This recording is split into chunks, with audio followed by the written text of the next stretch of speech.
আপন মেয়ে তাকে সে এইভাবে দিনের পর দিন ধর্ষণ করেছে এবং এই অপ্রাপ্তবয়স্ক মেয়েটি গর্ভবতী হয়ে পড়েছে।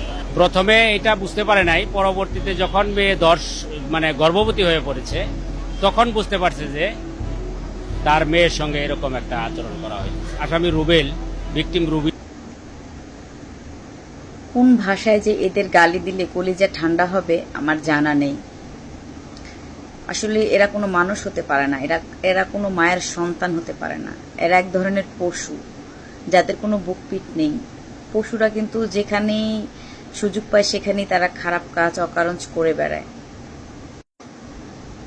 যাই হোক, সবার কন্যা সন্তানকে সবাই দেখে রাখবেন, সাবধানে রাখবেন। বিশেষ করে 10-11 বাচ্চাগুলো, এগুলোর দিকে খেয়াল রাখবেন, আর নিজের ঘরেই খেয়াল রাখবেন।